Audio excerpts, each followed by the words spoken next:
Oke, assalamualaikum warahmatullahi wabarakatuh. Ketemu lagi dengan Ibu ya di pertemuan ke-6. Di sini untuk pertemuan ke-6 yang bakal Ibu jelaskan itu adalah ukuran penyimpangan atau dispersi. Oke, kita langsung saja ya. Untuk ukuran dispersi ini, yaitu adalah menggambarkan bagaimana berpencarnya data kuantitatif. Untuk materi di sini, ukuran dispersi ini yang bakal kita bahas itu, yang pertama itu adalah rentang, yang kedua rentang antar kuartil, yang ketiga simpangan kuartil, yang selanjutnya rata-rata simpangan dan simpangan baku. Oke, langsung saja ya. Oke, yang pertama rentang ya. Untuk mencari rentang itu rumusnya itu dispersi data terbesar dikurangi data terkecilnya. Untuk yang kedua, untuk rentang antar kuartil atau RAK, itu rumusnya itu Q3 dikurangi Q1. Untuk simpangan kuartil atau yang ketiga, rumusnya itu setengah dikali Q3 dikurangi Q1. Jadi nanti untuk mencari poin nomor 2 sama nomor 3 itu harus mencari dulu Q1 sama Q3-nya. Baru bisa mencari rentang antar kuartil. Baik dari yang datanya berkelompok maupun yang tunggal. Ini pun sama, harus mencari dulu nilai Q3 sama dengan Q1-nya. Oke, yang selanjutnya di sini rata-rata simpangan. Di sini rumusnya itu ini untuk datanya berkelompok. Rumusnya itu RS sama dengan sigma nilai mutlak dari XI dikurangi rata-rata per N. Di sini perlu kita ketahui nilai rata-ratanya itu, berarti yang dulu ya, itu Ibu cantumkan aja biar tidak lupa, 65,92. Di sini untuk kolom intervalnya sudah tahu kan, ini untuk diambil dari alternatif yang kedua. Untuk kolom XI dikurangi rata-ratanya itu berarti X itu apa sih? Nilai tengah yang untuk baris pertama itu kan 15 ya, 15 dikurangi 65,92. Hasilnya itu negatif 50,92. Untuk interval kelas yang kolom yang keduanya sama ya, seperti itu cara menghitungnya.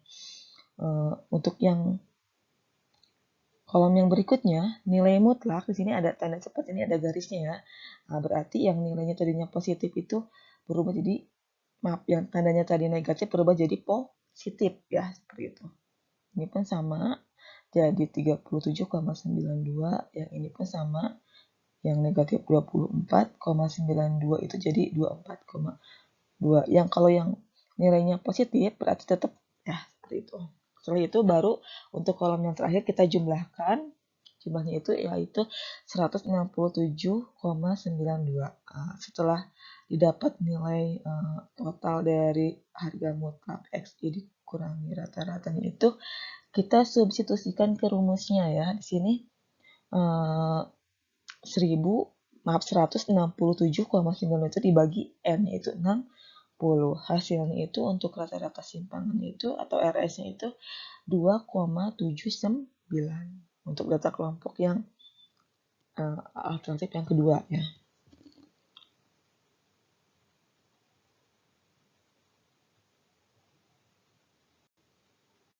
Oke, selanjutnya kita mencari rata-rata simpangan datanya tunggal ya. Di sini untuk data tunggal rumusnya RS sama dengan sigma sama ya sama yang kelompok, nilai mutlak dari X kurangi rata-rata dibagi N. Di sini ada data tunggal 7, 6, 5, 9, 8. Berarti kita terlebih dahulu harus mencari nilai rata-ratanya dulu. Kita jumlahkan, yaitu totalnya itu 35 dibagi N, yaitu adalah 5. Sama dengan 7. Jadi untuk kolom yang XI dikurangi rata-ratanya itu untuk interval kelas yang pertama itu 7 dikurangi 7 sama dengan 0. Untuk kolom yang ini misalkan berarti 5 dikurangi 7 negatif 2 dan seterusnya. Nah, untuk nilai mutlaknya sama ya, sama data yang berkelompok. Nilainya yang tidak bernilai negatif berarti dirubah menjadi positif. Seperti ini 0, 1, 2 yang nilainya positif tetap 2, 1. Kita totalkan berarti totalnya itu harga mutlak dari XI dikurangi rata-ratanya itu 6. Setelah tahap ini baru kita substitusikan ke rumus. Di sini RS sama dengan 6 dibagi 5, berarti nilai rata-rata simpangnya itu 1,2. Sampai sini bisa dipahami kan? Oke, kita lanjutkan saja ya kalau udah pada paham.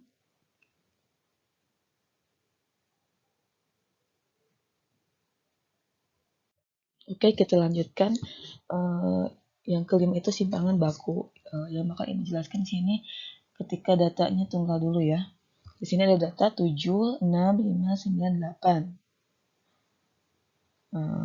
Di sini cari dengan menggunakan dua rumus ya. Rumus yang pertama itu adalah S sama dengan akar dari sigma XI dikurangi rata-rata dikuadratkan. Rumus yang kedua itu S kuadrat sama dengan N dikali sigma XI kuadrat dikurangi sigma XI dikuadratkan dibagi N dalam kurung N kurangi 1. Oke, kita masuk ke tabel dulu di sini. Untuk tabel yang pertama ini udah tahu ya sama kayak yang tadi. Berarti ini 0, negatif 1, negatif 2, 2 sama 1. Untuk mencari kolom yang berikutnya, XI dikurangi rata-rata dikuadratkan ini berarti nilai yang pada kolom XI dikurangi rata-rata itu dikuadratkan. Ini jadi 0, negatif 1 jadi 1, negatif 2 jadi 4, 2 jadi 4, 1 jadi 1. Untuk kolom yang selanjutnya, untuk XI kuadrat berarti nilai yang XI dikuadratkan. Berarti untuk yang interval kelas yang pertama, 7 dikali 7, 49, 6 dikali 6, 36, dan seterusnya. Setelah itu baru kita jumlahkan untuk X itu 35 totalnya. Untuk X dikurangi rata-rata kuadrat itu 10 totalnya. Untuk XI kuadrat itu totalnya 255. Oke, kita coba dulu, kita buktikan apakah sama dengan menggunakan rumus A sama B. Kita substitusikan ya. Maka disesuaikan dengan kebutuhan aja. Di sini untuk rumus yang pertama, total dari XI dikurangi rata-rata kuadrat. Berarti yang ini 10 ya. Berarti akar 10 dibagi N-nya 5 dikurangi 1, 4. Berarti akar dari 2,5 itu 1,58. Oke, kita buktikan lagi. Rumus yang kedua,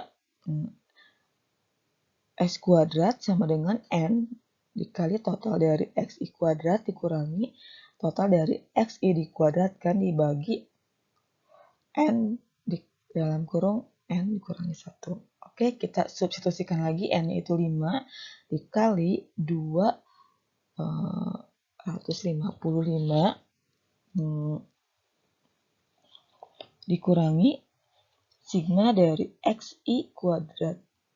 XI-nya berapa sih? 35 ya, awas bukan yang 255, tapi XI berapa baru dikuadratkan. Dibagi 5 dikali 4. Di sini. Oke, kita hitung saja. 5 dikali 255 itu adalah 1275 dikurangi 35 dikuadratkan itu 35 dikuadrat itu adalah 1225. Kita kurangi hasilnya 50, berarti ini 5 kali 4, 20. 50 dibagi 20 hasilnya 2,5. Udah sampai sini, kan yang dicarinya itu simpang S ya, bukan S kuadrat. Berarti kita keluarkan pangkat 2-nya. Di sini otomatis langsung ada tanda akar. Akar itu adalah turunan dari ini ya, pangkat 2-nya. Berarti akar dari 2,5 simpangkannya itu adalah 1,58. Sama ya, berarti kalian nanti kesimpulannya ketika menyelesaikan dengan rumus yang A sama yang B hasilnya sama. Oke, kita lanjutkan ke datanya kelompok. Ya. Ini ada 3 rumus ya. Untuk data kelompok itu, rumus yang pertama itu S kuadrat sama dengan sigma FI dikali XI dikurangi rata-rata dikuadratkan dibagi N dikurangi 1. Untuk rumus yang kedua, S kuadrat sama dengan N dikali sigma FI kali XI kuadrat dikurangi sigma FI XI dikuadratkan dibagi N dalam kurung N kurangi 1. Sedangkan untuk rumus yang ketiga, di sini S kuadrat sama dengan panjang kelas dikuadratkan dikali N dikali total dari FI XI kuadrat dikurangi sigma FI XI dikuadratkan dibagi N dalam kurung N kurangi 1. Di sini perlu kalian ketahui, P itu panjang kelas, XI itu tanda kelas, FI itu frekuensi kelas ke I, dan N itu sigma dari FI. Oke, ini ada contoh datanya kelompok ya, ini masih menggunakan data yang awal. Ibu bakal ngejelasin untuk interval kelas yang pertama saja ya, soalnya untuk kelas interval yang keduanya sama cara menghitungnya. Ini untuk FI udah tahu ya, 3 itu dari data yang awal. Untuk X itu adalah nilai tengah, berarti nilai tengah untuk interval kelas yang pertama 15. Nah, kita bahas di sini perlu hati-hati. Di sini adalah XI dikurangi rata-rata. Rata-ratanya berapa sih? Materi yang dulu itu 65,92 ya. Nah, berarti untuk kolom ini itu didapat dari 15 dikurangi 65,92 itu negatif 50,92. Oke, bisa dipahami ya untuk kolom yang ketiga ini. Kita lanjut ke kolom yang keempat. Di sini katanya XI dikurangi rata-rata dikuadratkan. Berarti kolom yang ini XI dikurangi rata-rata itu dikuadratkan. Negatif 50,92 itu dikali negatif 50,92 itu hasilnya 2592,84.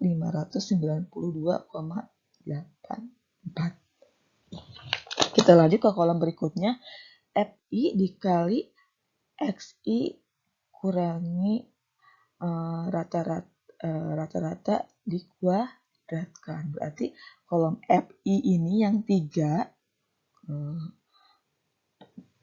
dikali dengan dalam kurung XI dikurangi rata-rata dikuadratkan. Yaitu 2592,84. Itu hasilnya 7.778,52 untuk kolom tersebut, kolom keempat ya. Kita lanjut ke kolom kelima. Di sini XI kuadrat, berarti kolom nilai tengah dikuadratkan. 15 dikali 15, yaitu 225. Atau 225. Nah, kita lanjut untuk kolom FI dikali XI, berarti 3 dikali 225, yaitu 675. Kita lanjut lagi ke kolom FI dikali XI, berarti 3 dikali 15, yaitu 45. Untuk kolom selanjutnya CI, berarti ini udah tahu ya, berarti data yang sebelumnya itu untuk di interval kelas yang pertama itu negatif 3. Berarti untuk kolom mengisi kolom CI kuadrat itu adalah negatif 3 dikuadratkan, itu 9. Kita lanjut lagi ke kolom berikutnya. FI dikali CI, berarti FI-nya 3 dikali CI-nya itu negatif 3, yaitu hasilnya negatif 9. Oke, terakhir kolom FI dikali CI kuadrat, berarti FI-nya 3 dikali CI kuadrat itu 9, berarti 27 positif ya. Setelah itu baru kita jumlahkan di kolom X. FI itu yaitu 60 di kolom FI dikali XI dikurangi rata-rata dikuadratkan itu adalah nilainya itu ini berapa ya, 123,65.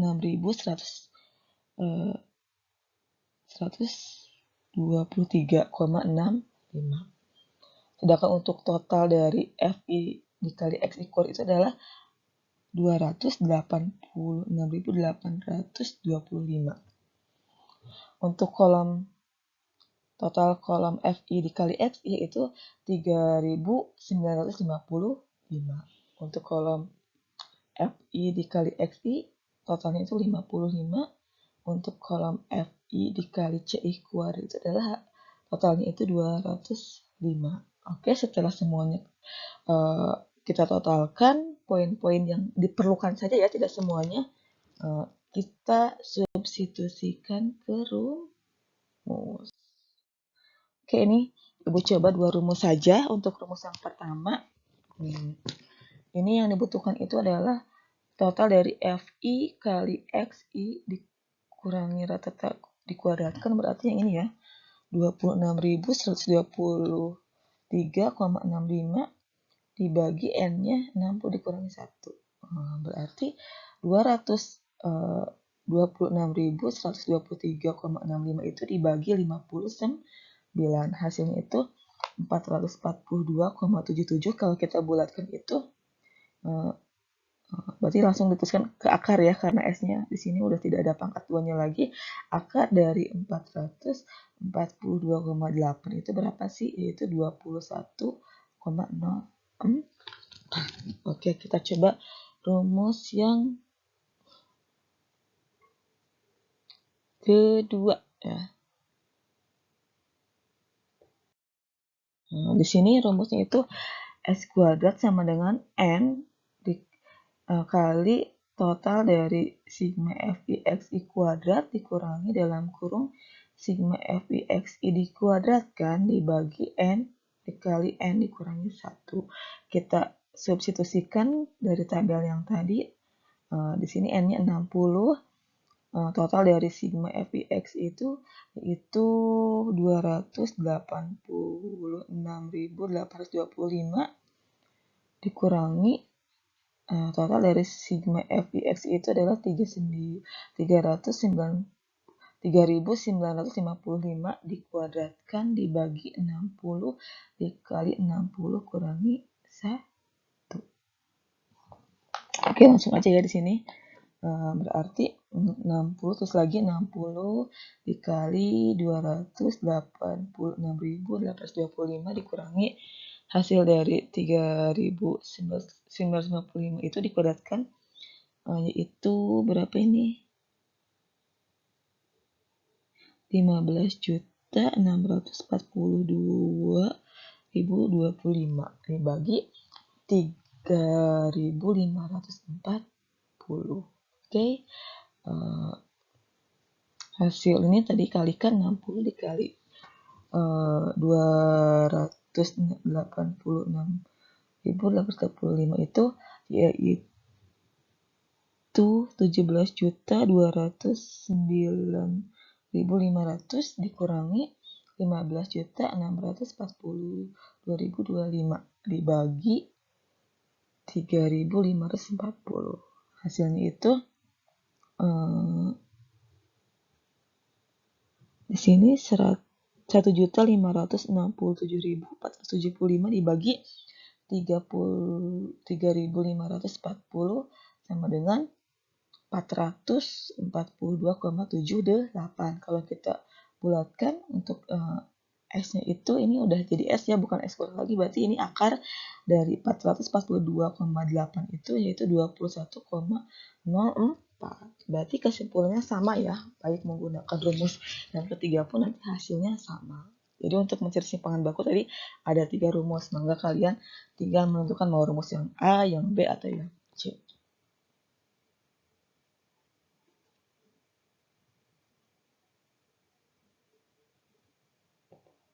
Oke, biar lebih paham lagi ya.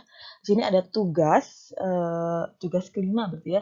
Ini masih sama melanjutkan dari data tugas keempat dari masing-masing kelompok itu, maka tinggal melanjutkan saja kalian mencari ukuran penyimpangan atau dispersinya, mulai dari rata-rata simpangan dan simpangan baku menggunakan 2 rumus saja untuk membandingkan untuk simpangan bakunya saja ya untuk 2 rumus itu. Oke, itu aja mungkin pertemuan ke-6 semasa persimpangan baku saja. Mohon maaf apabila kekurangan, Ibu tutup.